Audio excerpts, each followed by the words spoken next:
Aditya L1 पर लगे payload ने सौर ज्वालाओं की पहली एक्स-रे झलक प्राप्त की। 2 सितंबर को इसरो ने श्रीहरिकोटा के अंतरिक्ष बंदरगाह से सूर्य का अध्ययन करने के लिए देश का पहला मिशन आदित्य एल-1 अंतरिक्ष यान लॉन्च किया।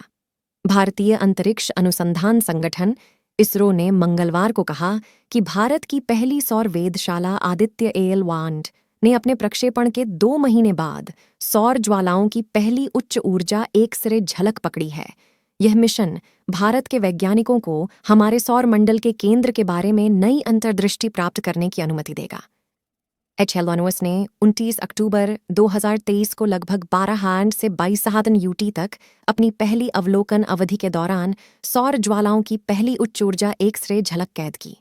आदित्य बोर्ड पर high energy L one on orbiting x-ray spectrometer HEL-1OS L one ने सौर ज्वालाओं के आवेगपूर्ण चरण को रिकॉर्ड किया है।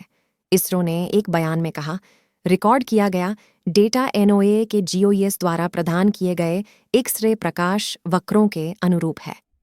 अमेरिका का राष्ट्रीय समुद्री और वायुमंडलीय प्रशासन NOAA पृथ्वी के वायुमंडल, महासागरों और अंतर्देशीय जल की समझ को बेहतर बनाने और उनमें होने वाले परिवर्तनों का वर्णन और भविष्यवाणी करने के लिए अनुसंधान, प्रौद्योगिकी विकास और सेवाओं पर एक एकीकृत कार्यक्रम आयोजित करता है। इसके geostationary operational environmental satellite GOES, जिसे GOES-R सीरीज के नाम से जाना जाता है, को पृथ्वी के पश्चिमी गोलार्ध की उन्नत इमेजरी और वायुमंडलीय माप, बिजली गतिविधि की वास्तविक समय मैपिंग और सौर गतिविधि की बेहतर निगरानी प्रदान करने में सबसे परिष्कृत तकनीक माना जाता है। अंतरिक्ष का मौसम इसरो के बयान में कहा गया है, 27 अक्टूबर को कमीशन किया गया HEL-NOAS वर्तमान में थ्रेशहोल्ड और कैलिब्रेशन ऑपरेशन की फाइन ट्यूनिंग से गुजर रहा है। यह उपकरण तेज समय और उच्च रिजोल्यूशन स्पेक्ट्रा के साथ सूर्य की उच्च ऊर्जा एक्स-रे गतिविधि की निगरानी करने के लिए सेट किया गया है। HEL-1S डेटा शोधकर्ताओं को सौर ज्वालाओं के आवेगपूर्ण चरणों के दौरान विस्फोटक ऊर्जा रिलीज और इलेक्ट्रॉन त्वरण का अध्ययन करने में सक्षम बनाता है।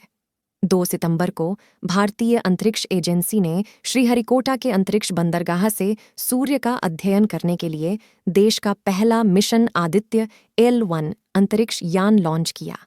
लॉन्च के बाद यह सुनिश्चित करने के लिए कि यान अपनी 125 दिवसीय यात्रा में लॉन्च होने के लिए पर्याप्त गति प्राप्त कर सके, पृथ्वीबद्ध युद्धाभ्यास की एक श्रृंखला भी निष्पादित की गई। यह मिशन भारत के वैज्ञानिकों को सूर्य का निर्बाध अवलोकन सुनिश्चित करके हमारे सौर मंडल के केंद्र के बारे में नई अंतर्दृष्टि प्राप्त करने की अनुमति देगा। अंतरिक्ष यान को सूर्य पृथ्वी प्रणाली के एल-1 के चारों ओर एक प्रभामंडल कक्षा में स्थापित किया जाना है, जो पृथ्वी से लगभग 1.5 मिलियन किमी दूर है। निश्चित रूप से यह बिंदु पृथ्वी सूर्य की दूरी का केवल 1% है। इन युद्धाभ्यासों की एक श्रृंखला के बाद आदित्य एल-1 अंतरिक्ष यान को अंततः लैग्रेंज पॉइंट 1 या एल-1 पर रखा जाएगा, जहां से यह पृथ्वी के सबसे निकटतम तारे सूर्य के विभिन्न पहलुओं को समझने के लिए कम से कम 5 साल का अध्ययन शुरू करेगा। आदित्य एल-1 मिशन में शामिल कंपनियों और सहयोगियों की सूची इसरो द्वारा आदित्य एल-1 मिशन को सफलतापूर्वक लॉन्च किया गया। आदित्य एल-1 मिशन में शामिल कंपनियों और सहयोगियों की सूची के बारे में जानने के लिए इस लेख को देखें। आदित्य एल-1 में कंपनियां और सहयोगी। सफल चंद्रयान 3 मिशन के बाद इसरो ने 2 सितंबर को आदित्य एल-1 नाम से अपना पहला सौर मिशन सफलतापूर्वक लॉन्च किया। इसरो के अंतरिक्ष अभियान में जोड़ा गया गौरवशाली अध्याय coronal heating, coronal mass ejection, pre flare और फ्लेयर गतिविधियों और उनकी विशेषताओं, अंतरिक्ष मौसम की गतिशीलता, कणों और क्षेत्रों के प्रसार आदि पर महत्वपूर्ण जानकारी प्रदान करेगा। 2008 में प्रस्तावित आदित्य मिशन में धन की कमी के कारण बार-बार देरी हो रही थी। वित्त वर्ष 2017 में मिशन की प्रारंभिक योजना एक मामूली 400 किलोग्राम वजनी कम पृथ्वी की परिक्रमा करने वाले उपग्रह की थी, जिसे सौर कोरोना के अध्ययन के लिए 3 करोड़ रुपए के बजट के साथ एक प्रायोगिक परियोजना के रूप में इस्तेमाल किया जाना था। हालांकि सौर मिशन की कीमत लॉन्च लागत घटाकर रु 398 करोड़। बजट में सभी अनुसंधान, विकास और परीक्षण चरणों के साथ साथ सूर्य के कोरोना की जांच के लिए आवश्यक उच्च स्तरीय उपकरण और विशेषज्ञता शामिल है। यह व्यय अपनी अंतरिक्ष क्षमताओं को विकसित करने और विश्व विज्ञान पर सकारात्मक प्रभाव डालने के प्रति भारत के समर्पण को दर्शाता है। आदित्य L1 अंतरिक्ष में लॉन्च किया जाने वाला अपनी श्रेणी का पहला भारतीय सौर मिशन है। अंतरिक्ष यान पृथ्वी से 8.5 मिलियन किलोमीटर दूर सूर्य पृथ्वी प्रणाली के लैग्रेंजियन बिंदु 1L पर एक प्रभामंडल कक्षा में स्थित होगा। सूर्य पर गहन शोध करने के लिए 7 वैज्ञानिक पेलोड अंतरिक्ष यान पर सवार हैं। प्रत्येक पेलोड को विभिन्न इसरो केंद्रों और वैज्ञानिक संस्थानों के सहयोग से स्थानीय रूप से डिजाइन किया गया है। इसरो के आदित्य L1 मिशन के प्रधान वैज्ञानिक नामित डॉ. शंकर सुब्रमण्यम के कौन है? सरकारी नौकरियां, चेतावनी। इसरो के आदित्य L1 मिशन के प्रधान वैज्ञानिक नामित डॉ. शंकर सुब्रमण्यम के कौन है? इसरो के आदित्य L1 मिशन के प्रधान वैज्ञानिक डॉ. शंकर सुब्रमण्यम के इस प्रसिद्ध सौर वैज्ञानिक के करियर और योगदान के बारे में जानें। 2 सितंबर 2023 को इसरो के आदित्य L1 मिशन के प्रधान वैज्ञानिक नामित डॉ. शंकर सुब्रमण्यम के कौन है? इसरो के आदित्य L1 मिशन के प्रधान वैज्ञानिक नामित डॉ. शंकर सुब्रमण्यम के कौन है? डॉ. शंकर सुब्रमण्यम के बेंगलुरु, भारत में UR Rao satellite centre URSC में एक वरिष्ठ सौर वैज्ञानिक हैं।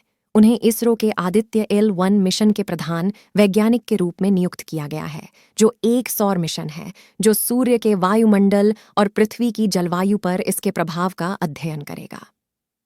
डॉ. शंकर सुब्रमण्यम ने भारतीय खगोल भौतिकी संस्थान बेंगलुरु के माध्यम से बैंगलोर विश्वविद्यालय से भौतिकी में PhD प्राप्त की। उनकी शोध रुचियों में सौर भौतिकी, अंतरिक्ष मौसम और उपकरणीकरण शामिल हैं। उनके पास सौर अनुसंधान के क्षेत्र में 30 से अधिक वर्षों का अनुभव है और उन्होंने सहकर्मी समीक्षित पत्रिकाओं में 100 से अधिक पत्र प्रकाशित किए हैं। डॉ. शंकर सुब्रमण्यम एस्ट्रोसैट, चंद्रयान 1 और चंद्रयान 2 सहित कई प्रमुख अंतरिक्ष अभियानों में शामिल रहे हैं। वह आदित्य L1 जहाज पर एक्स-रे पेलोड में से एक के प्रधान अन्वेषक भी हैं। डॉ. शंकर सुब्रमण्यम सौर अनुसंधान में व्यापक अनुभव वाले एक अत्यधिक सम्मानित वैज्ञानिक हैं। आदित्य L1 के प्रधान वैज्ञानिक के रूप में उनकी नियुक्ति उनकी विशेषज्ञता और नेतृत्व कौशल का प्रमाण है। आदित्य L1 मिशन एक महत्वपूर्ण उपक्रम है और डॉ. शंकर सुब्रमण्यम इसके विकास और कार्यान्वयन में वैज्ञानिकों और इंजीनियरों की एक टीम का नेतृत्व करने के लिए जिम्मेदार होंगे। इस मिशन से सूर्य के वायुमंडल और पृथ्वी की जलवायु पर इसके प्रभाव के बारे में बहुमूल्य जानकारी मिलने की उम्मीद है। डॉ. शंकर सुब्रमण्यम महत्वाकांक्षी वैज्ञानिकों और इंजीनियरों के लिए एक आदर्श हैं। आदित्य L1 के प्रधान वैज्ञानिक के रूप में उनकी नियुक्ति से पता चलता है कि भारत अपने अंतरिक्ष कार्यक्रम को आगे बढ़ाने और सौर भौतिकी में अत्याधुनिक शोध करने के लिए प्रतिबद्ध है। दोस्तों, आज के लिए इतना ही। अगर आपको इस वीडियो से थोड़ा सा भी नॉलेज मिला है तो वीडियो को लाइक कर दीजिए।